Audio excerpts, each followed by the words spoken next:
अस्सलाम वालेकुम नाज़रीन, न्यू टाइम्स पाकिस्तान से मैं हूं आपका होस्ट चौधरी मोहम्मद अवैस। नाज़रीन, इस वक्त मैं मौजूद हूं सियालकोट की यूनियन काउंसिल दबुर्जी अराइयां के अंदर और मेरे साथ इस वक्त मौजूद हैं पाकिस्तान तहरीक इंसाफ की बड़ी नुमाया शख्सियत जनाब अब्दुल बासित खान एडवोकेट साहब, जो कि साबिक यूथ विंग के प्रेसिडेंट भी रह चुके हैं ज़िला सियालकोट के। जी अस्सलाम वालेकुम। वालेकुम सलाम, क्या हाल है बास भाई, ठीक हैं आप? अल्हम्दुलिल्लाह। बासित भाई, मुझे ये चीज़ बता दें कि इस वक्त बड़ी मज़े वाली सिचुएशन बनी हुई है। बता दें कि पिछले 4 साढ़े 4 साल से पीटीए की गवर्नमेंट है। आप कितने इंडिविजुअली अंदर से आप कितने मुतमिन हैं कि यार पीटीए की गवर्नमेंट सही डायरेक्शन में जा रही है? वैस भाई, जो जितनी परफॉर्मेंस हम चाहते थे या जो हमने कौम से वादे किए थे वो सारे तो हम उस तरह से पूरे नहीं कर सके। भी हमारे पास टाइम भी है, जो जमहूरी हक़ है हमारा। गवर्नेंस के इशू हैं, लॉ एंड आर्डर का इशू है। लेकिन अगर आप दूसरी तरफ देखें, डेवलपमेंट बहुत तेज़ी से हो रही है। जैसे कि कोविड की वजह से हम जब निकले हैं उस फेज़ से, तो उसके बाद हमने बड़ी तेज़ी से डेवलपमेंट शुरू की है। सियालकोट की मिसाल आपके सामने है। महंगाई एक इशू है, उसको भी कोशिश कर रहे हैं कंट्रोल करने। सियालकोट में डेवलपमेंट का नाम लिया, मुझे ये बता दें कि सियालकोट में कहाँ पे डेवलपमेंट हुई है? अगर कहीं डेवलपमेंट हो रही है तो वो भी आप लोगों के पास प्लानिंग्स नहीं है उसकी। आपने ऐसे ही पब्लिक को परेशान किया हुआ है, पब्लिक को आप तंग कर रहे हैं विदाउट एनी प्लानिंग्स। उसमें प्लानिंग तो बिल्कुल है सर, कहाँ प्लानिंग नज़र नहीं ना आ रही? प्लानिंग देखिए कहाँ आपने यकदम हर चीज़ आप स्टेप बाय स्टेप करते हैं सारी चीज़ों को कुछ ही प्लानिंग के तहत। आपकी वजह से लोगों ने यकीन माने अपनी गाड़ियाँ सेल करना शुरू कर दी हैं। जी। मैं उन लोगों से तो यही मेरी दरख्वास्त है कि आप थोड़ा सा सब्र करें। उसकी मैं वजह आपको बताता हूँ वैस भाई। जितना वो बड़ा सीवेज का स्पेशली जो प्रोजेक्ट था, उसी की वजह से ज़्यादा प्रॉब्लम है शहर में, बहुत ज़्यादा प्रॉब्लम है। मैं खुद उस प्रॉब्लम का शिकार हूँ। और मैं आपको बताऊं, मैं अपनी जो शहर के अंदर ट्रैवलिंग है, मैं 10% गाड़ी पे करता हूँ और 90% मैं बाइक पे करता हूँ, क्योंकि मेरे पास ऑप्शन नहीं है। आप वजह पीछे ही है ना पीटीए की इसकी वजह वो डेवलपमेंट है जो हम इस शहर को देना चाहते हैं। हाँ। इसकी वजह ये है कि ये एक बड़ा ही अनप्लैंड सी इसमें कंस्ट्रक्शन है शहर की, जो बाहर फैलता गया, ये उस तरह से प्लान नहीं था। हाँ, आप एक चीज़ जो आप जिसकी तरफ इशारा कर रहे हैं, मैं उसको एक्सेप्ट करता हूँ। सारे सुनने वाले भी जानते हैं इस बात को कि अगर आप किसी एक चीज़ आपके सामने एक मसला है, जितनी मेरे पास इंफॉर्मेशन है या जितना मैं इंतज़ामिया के साथ इन टच रहता हूँ, कोऑर्डिनेशन की कमी है। फॉर एग्ज़ाम्पल, मैं कुछ अर्सा पहले मैंने किसी के थ्रू डीएसपी ट्रैफिक्स जो थे सियालकोट के, उनसे बात हुई तो वो बड़े परेशान थे कि उनसे यही की कि भाई आप ट्रैफिक को मैनेज करें, पब्लिक उससे डिस्टर्ब होती है और बुरा वो गवर्नमेंट को कहते हैं।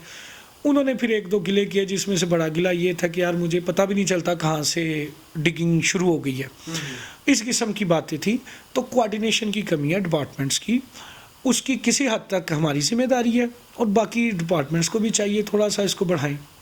अब जिस तरह बता रहे हैं कि डीएसपी साहब ने आपको कहा कि यार मुझे पता ही नहीं चलता कहाँ से डिगिंग होना शुरू हो गई है, तो ये फिर सारी की सारी जिम्मेदारी तो फिर जो लोकल जो नुमाइंदे हैं पीटीए को जो रिप्रेजेंट कर रहे हैं उनकी जिम्मेदारी है ना कि वो अच्छी तरह कोऑर्डिनेट करें, पहले अदारों को साथ लेके चले। क्या समझते हैं आप? लोकल नुमाइंदे जो पिछले जब से गवर्नमेंट आई है और हुकूमत में डायरेक्टली हैं, आपकी मुराद ज़ाहिर है special assistant to prime minister Usman Dar साहब से है या चौधरी हलाक साहब से है। ये 2 हमारे नुमाइंदे हैं गवर्नमेंट में, गवर्नमेंट का हिस्सा है। मैं इसमें कोई शक नहीं समझता कि अगर कहीं पे कोई कमी है, अगर कोई अच्छा हो रहा है काम, वो भी उनके खाते में है। और अगर कोई कमी है जिसमें ये डेवलपमेंट के अंदर कोऑर्डिनेशन का ना होना, डिपार्टमेंट्स के स्पीड स्लो होना, ये जो चीज़ें हैं ये उनको फेस करना पड़ेंगी। ये उस्मान डार और चौधरी इखलाक की फेलियर है ये कि वो कोऑर्डिनेट नहीं कर सके उस तरह अदारों को। क्या समझते हैं आप? देखिए वैस भाई, अगर आपके ना 100% फेलियर है, वो ज़्यादती है। फिर ग्रे एरियाज़ होते हैं पॉलिटिक्स में। अब मैं अगर मेरी राय आप पूछें, बीइंग पीटीआई वर्कर या एक्स ज़िले सदर के तौर पे, एक एक्टिव मेंबर के तौर पे, उस तरह से परफॉर्म नहीं हो सका जिस तरह से होना चाहिए था।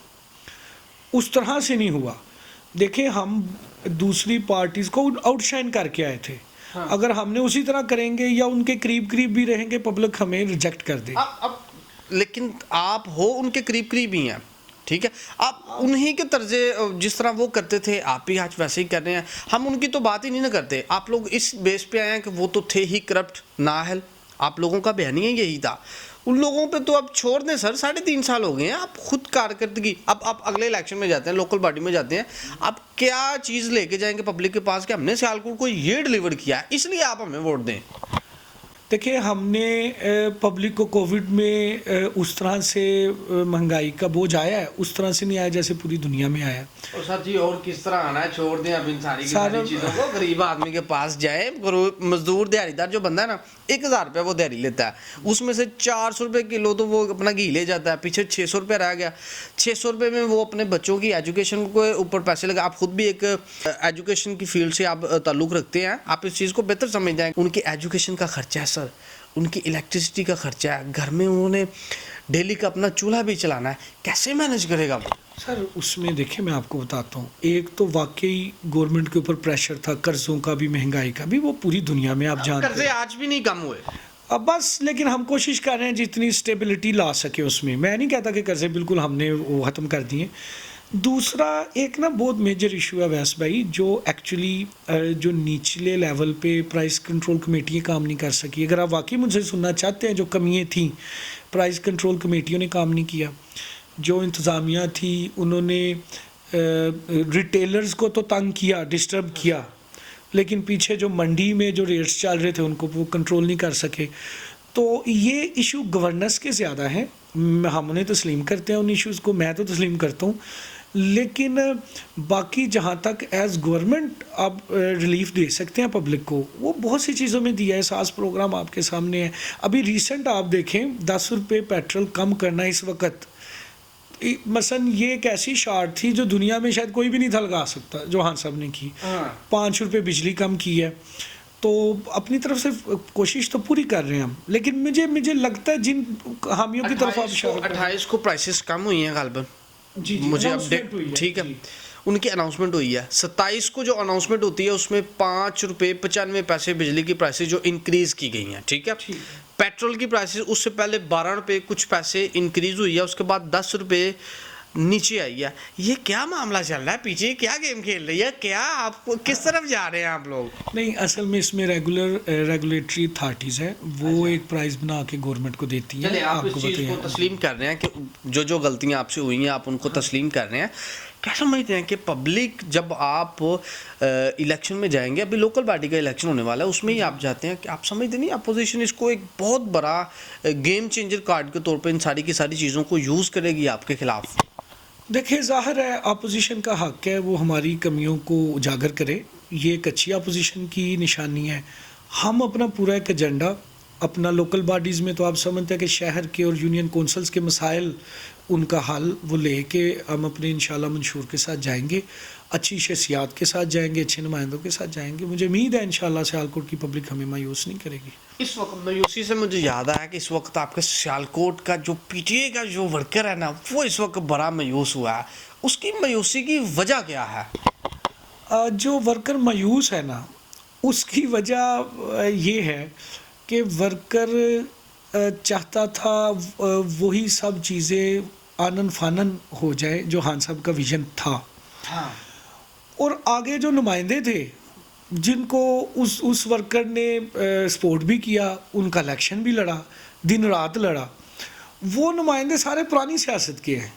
अच्छा। अब मैं इस कॉन्ट्रडिक्शन में ना मैं बड़ा रिलैक्स हूँ। आप देखें, मुझे कभी कोई उस तरह का एहतजाजन कोई आप नहीं सुनेंगे। उसकी वजह है कि मैं बड़ा जानता था इस बात को कि जिन नुमाइंदों को पीटीआई सियालकोट में ला रही है वो बहुत अच्छे लोग होंगे, लेकिन वो पुराने सियासत के लोग हैं, पुराने तरीके से ही पॉलिटिक्स कर सकते हैं। उस्मान डार तो अभी आए हैं, वो कहाँ से पुराने? मेरे ख्याल उस्मान डार साहब ने और उमर फारूक मायर साहब दोनों ने अपने सियासी कैरियर यानी इलेक्शंस की तरफ मेरे ख्याल इकट्ठे ही आए हैं।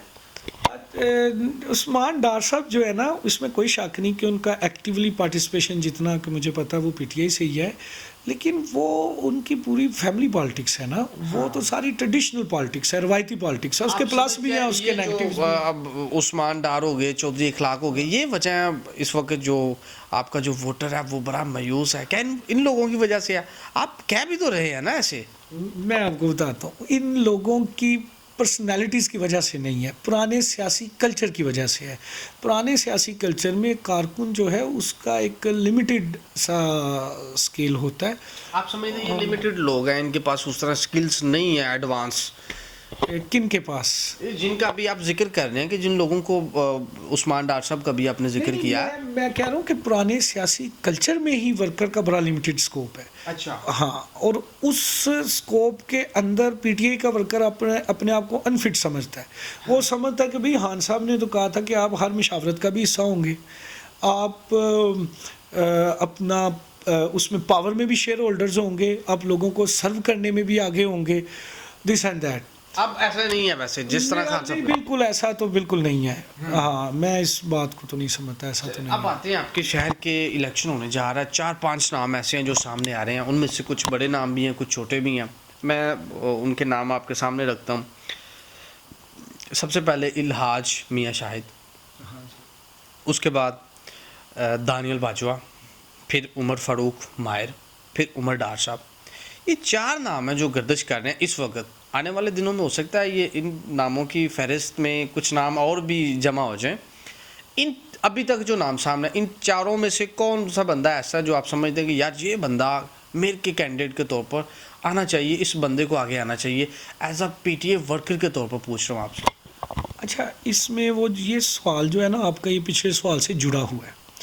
अब ये तो अगर तो पीटीआई वर्कर चाहता है, जो मायूस वर्कर जिनकी आप बात कर रहे हैं, जिनके चले अब मीडिया पे भी आ रहा है, सोशल मीडिया पे स्पेशली, अब अगर तो वो चाहते हैं कि कोई ऐसा बंदा आए जो खान साहब के विजन को उस तरह से इम्प्लीमेंट करे या करने की कोशिश करे जिस तरह से पीटीआई के वो नाराज़ वर्कर्स चाहते हैं, और उस कैटेगरी में तो फिर एक ही बंदा है, वो उमर फ़ारूक माहिर साहब है।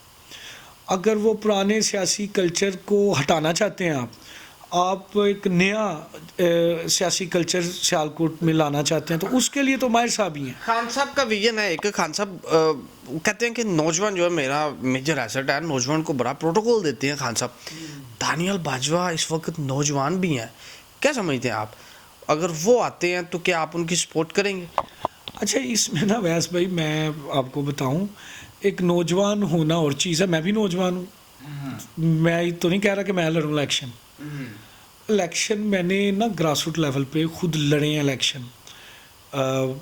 ज़ाती इलेक्शन तो मेरा पीटीआई के अंदर ही था, उसके बाहर तो मैंने नहीं लड़ा, लेकिन मैंने लोगों के इलेक्शन लड़े हैं। ये एक पूरी पॉलिटिकल साइंस है और आपको उसके हिसाब से करना चाहिए। दानियाल जो है मेरा छोटा भाई है, मैं नहीं समझता कि वो इस रन में है। आप 3 नाम जो आपने, मेरी ज़ाती इंफॉर्मेशन के मुताबिक 2-3 नाम हैं शहर के जो सीरियस कैंडिडेट्स हैं।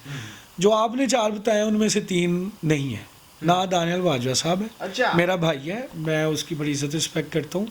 हाजी शाह साहब भी मेरे भाइयों की तरह हैं, बड़ा अच्छा वक्त हमने उनके साथ गुजारा है। एक बड़ी जाली सी शख्सियत है, वो भी नहीं है। और उमर डार साहब भी इस रेस में नहीं है। उमर डार साहब भी इस रेस में नहीं है। वो तो सोशल मीडिया के ऊपर आके कह रहे हैं सियालकोटियो पर्ची उमर डार दी, आप कह रहे हैं कि वो इस रेस में ही नहीं है।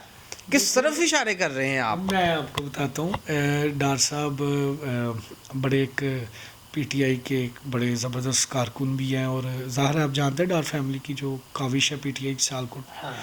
लेकिन उमर डार साहब मेयर के कैंडिडेट नहीं है। मैं मेरी ज़ाती राय है, अगर वो खुद के वो, क्योंकि आपने कहा मेरे पास इंफॉर्मेशन है, इसके अलावा 3 और नाम भी हैं, आप वो नाम काइंडली जरा पब्लिक के सामने रखिए। वो कौन से हैं? एक तो हो गया ना, आपने इन तीनों को, दानियल बाजवा को भी आपने कह दिया कि ये भी नहीं है, उमर डार भी नहीं है, हाजी शाहिद साहब भी नहीं है, उमर फ़ारूक का नाम आपने रखा है। उसके साथ साथ आपने ये कहा कि मेरे पास 3 नाम है, एक उमर भाई का नाम है, उमर फ़ारूक माहिर का, बाकी 2 कौन है? देखिए वो 2 नाम इंशाल्लाह वक्त के साथ सामने, 1-2 नाम और हैं, वो वक्त के साथ सामने आ जाएंगे। बता दें अभी आप पीटी के, मैं आपको बताता हूँ कि इस पे आप मेरा ना नो कमेंट्स ही ले, आपको इंटरव्यू देंगे इंशाल्लाह, नाम निचोर हो जाए। अगर जितनी मेरे पास कोई इन्फॉर्मेशन आएगी आपसे ज़रूर शेयर करेंगे। ज़ाहिर है आप माउथपीस है हमारा पॉलिटिकल लोगों का। हाँ जी। मुझे ये बताएं कि अगर जिस तरह माजी में भी रहा है कि उमर फ़ारूक माहिर को टिकट नहीं मिली, अगर इस दफ़ा भी उनको टिकट नहीं मिलती, चूँकि आप उनकी फेवर में हैं, जैसे आपकी बातों से लग रहा है आप माहिर साहब की फेवर में जा रहे हैं, ठीक है, वर्कर पीटीआई का आप चाहता है उनके तो- साथी भी हैं, हाँ, ठीक है, क्या लगता है आपको कि उमर फ़ारूक माहिर को अगर अब इस दफ़ा टिकट नहीं मिलती तो वो किस तरफ जाएंगे, क्योंकि आप उनके बड़े क्लोज हैं। देखिए माहिर साहब तो पीटीआई के अलावा किसी तरफ जाते नज़र नहीं आते। अगर उनको टिकट नहीं मिलती, मेरा ज़ाती ख्याल है, या मैं उनके कैंप में ज़ाहिर है मैं उनके साथ बैठता उठता भी हूँ, उनकी पॉलिटिकल मीटिंग्स में भी जाता हूँ, उनका जो एक धड़ा है पूरा एक सियालकोट में, वो बहरहाल क्या सोचता है, क्योंकि अगर लोकल बॉडीज़ में उनको पार्टी इलेक्शन नहीं कंडक्ट करवाती तो फिर उनकी पॉलिटिक्स का क्या मकसद रह जाएगा। उस बंदे की पॉलिटिक्स का तो एक ही मकसद था कि शहर को सर्व करना, तो सर्व आप पावर में आके कर सकते हैं ना, अब पावर से बाहर रह के तो आप सर्व नहीं कर सकते, तो पावर में उनको आना चाहिए। मेरी तो उनके लिए हमेशा यही राय भी रही है कि उनका पावर में आना बड़ा ज़रूरी है इस शहर के लिए। ये जितने आप मसाइल बता रहे हैं, आप अगर उन मसाइल का हल चाहते हैं तो मेरे नज़दीक सियालकोट की पॉलिटिकल एलीट चाहे जमात इस्लामी में है, नून लीग में है, पीटीआई में है, उसमें एक वाहिद शख्स है, अगर सियालकोट के लोग उसको ज़ाया कर देंगे तो वो एक नुकसान होगा, वो उमर फ़ारूक माहिर ही है। और मैं ये समझता हूँ, मुझे जो लग रहा है कि अगर पार्टी इस दफ़ा उन्हें इलेक्शन नहीं लड़वाती तो वो तो खान साहब के साथ ही हैं, लेकिन उनका एक पूरा ग्रुप है, पॉलिटिकल ग्रुप, वो भी वो अपने ग्रुप के सामने भी किसी हद तक जवाब दें।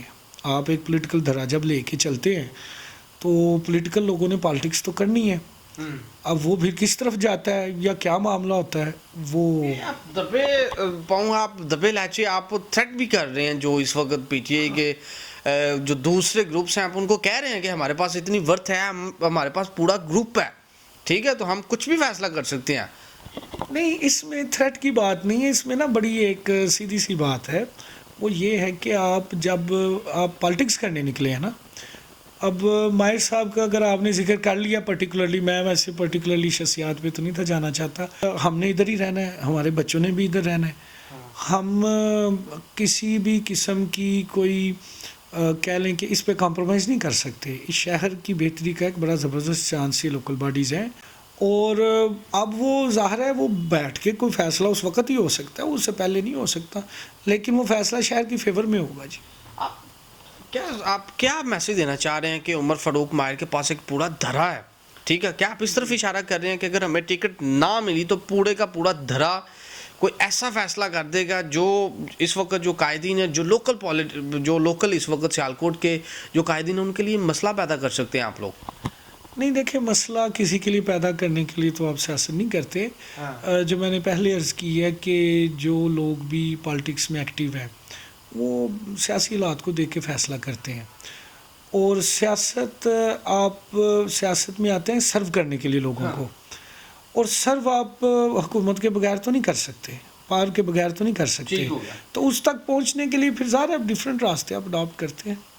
बहुत बड़ी खबर दे रहे हैं कि डिफरेंट रास्ते जो करते हैं, आप फैसले करते हैं।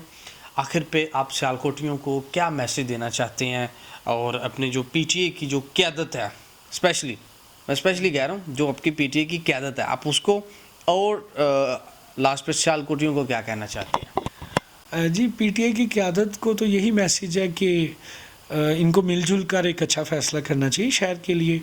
बड़ा ज़बरदस्त मुकाबला इस शहर में होगा पॉलिटिकली, और हमें बड़ा स्ट्रांग लोग उतारने चाहिए मुकाबले में, वो लोग जिनको लोग एक्सेप्ट करें। अगर लोग एक्सेप्टेबल होंगे तो फिर आपको वोट बेहतर मिलेगा। बाकी जो पब्लिक के लिए मैसेज है, पब्लिक के लिए मैसेज ये है कि ये एक ऑनगोइंग प्रोसेस होता है किसी भी चीज़ की तब्दीली का।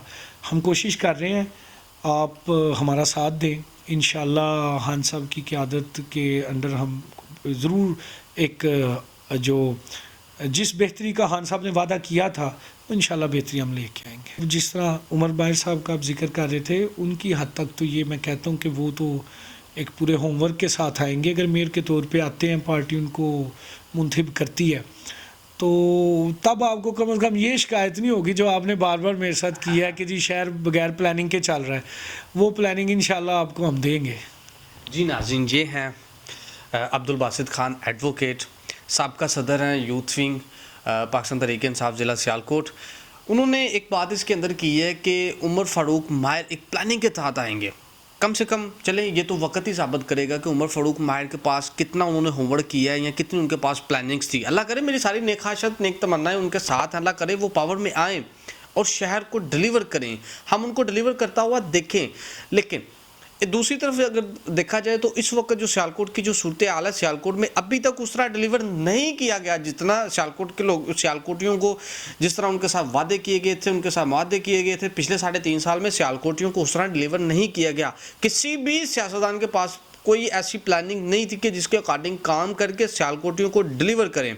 खैर देखते हैं कि अगर उमर फ़ारूक माहिर की पार्टी अगर उनको कंसीडर करती है, अगर वो पावर में आते हैं, तो उनके पास कितनी होमवर्क है, उनका कितनी सरगर्म कारकुन तो हैं, पब्लिक को किस तरह डिलीवर करते हैं।